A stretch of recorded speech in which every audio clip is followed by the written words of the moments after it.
Hey guys, it's me, freshly showered, but still scraggly as ever, coming to you with another video today.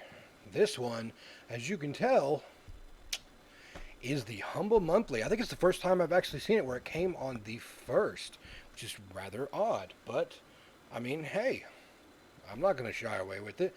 As you can see, I've already claimed the games that I've chose to claim. I didn't claim XCOM 2 though. Amazing game. Amazing game. If you don't have this game, I would choose to get it. I've already played it. I've already beat it, including the expansion packs. I even have War of the Chosen as well, which is not on here, that's a great addition to it as well. And I didn't get Chess Ultra because I mean it is a chess game, but we'll go over that in a second. First off, we got Jurassic World. All right, if you haven't known Jurassic World Evolution, uh, oh, I didn't realize that you also get the downloadable content that comes with it too. That's amazing. I haven't claimed that yet, so I will do that shortly. Everything has been claimed, so even if you try to use the keys, you're not going to be able to do much here.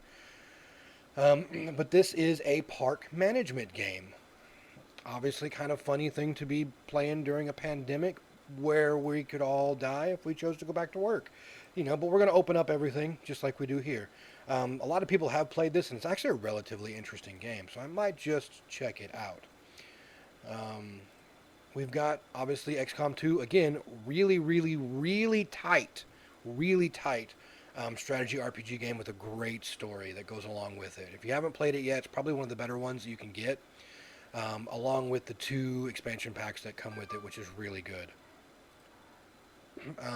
We got Rise of Industry, which is your basic fare Sim City sort of game, strategic tycoon, as we've seen all in the past, but with a nice little flair, kind of like toy-ish in a way.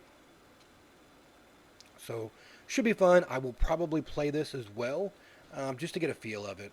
I might do a video of this if you guys want to see it. Remember, if you guys want to see a video of any of these games, just leave a comment. Let me know what you want to see, and I'll pop up a video to show you what it's like. We've got Niche, a genetics survival game. This game looked rather interesting when I was looking at it. As sort of almost a puzzle game in reality, but very interesting. Using genetics as a way to change and modify the living creatures that are on this planet. Seem to be really interesting. As it says, the games inspired them were Spore, Don't Starve, the Creature series, and Warrior Cats. I've heard of all those but Warrior Cats, but and it seems to be educational as well, which when we're talking about genetics at all, of course, is going to be educational. I remember passing my junior high science class wholly because of Parasite Eve 2 and talking about mitochondria. That's the only reason I passed that class. Not 1 and 2. If you have never played Parasite Eve 1 and 2, Square Enix, if you're listening to this by some unknown miracle, remake Parasite Eve 1 and 2, or remaster them and then make an actual third sequel, because those games are so good, so good. We've got Gladius Relics of War. This seems like your basic 4K strategy RPG game. I picked it up because I don't have it, so I figured I might as well pick it up. It looks interesting, but it's probably not going to be anything different than all the other 4K strategy RPG games that we've played in the end. We've got Ditto. Ditto is really cool, but this one has Horus Curse. It's kind of like a 2-player game based off, really kind of action RPG-ish.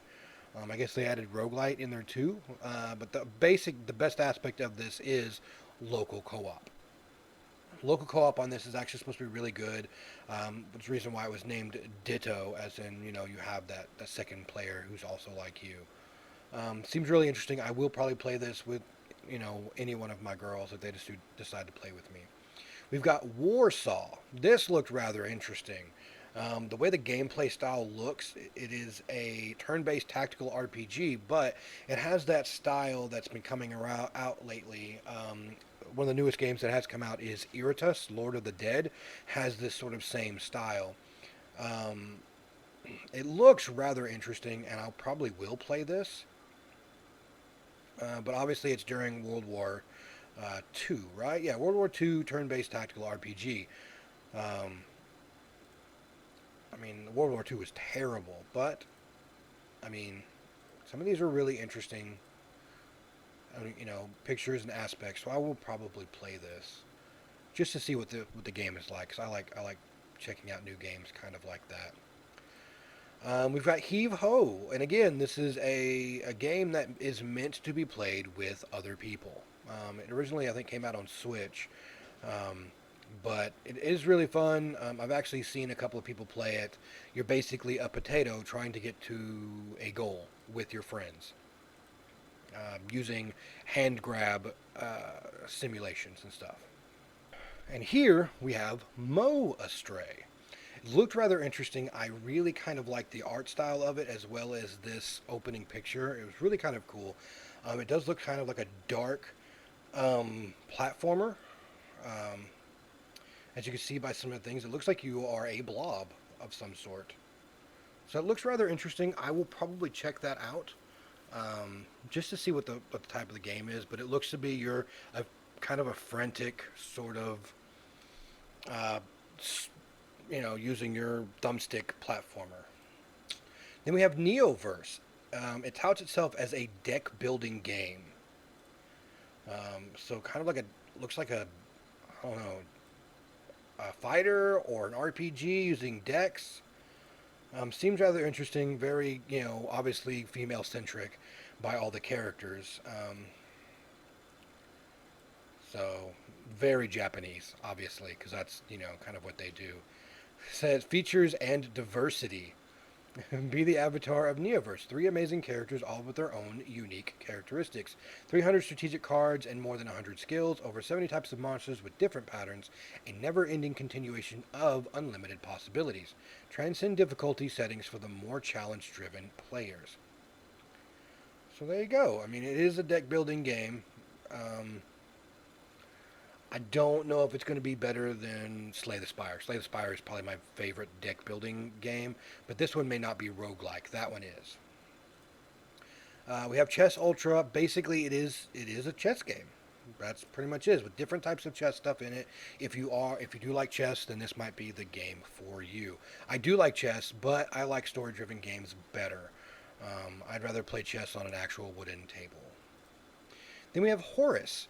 Horus is a platformer with really interesting visuals. It says eccentric British humor blended with a cinematic narrative that has never been seen before in a platform adventure game. Horus is a story-driven platform game peppered with nostalgic popular culture references, which will bring a smile to any gamer who enjoys the 8 and 16-bit era. The game looks rather fun, rather cutesy, really kind of cool.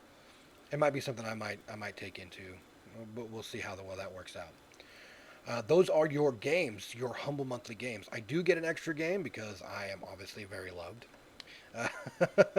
And you also get your free extras, which is Rainy Season and a sneak peek of Fae Tactics, which I have not gone there.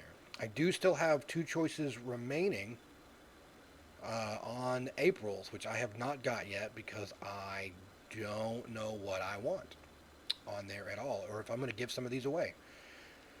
So, again, we could have a giveaway. Who knows? But until then, guys, those are your choices for this month and a couple of from last month. I'm kind of happy that they came out on the 1st. It's the first time for everything. And it's really nice. So until then, guys, try to be kind to each other, and I'll see you in the next video.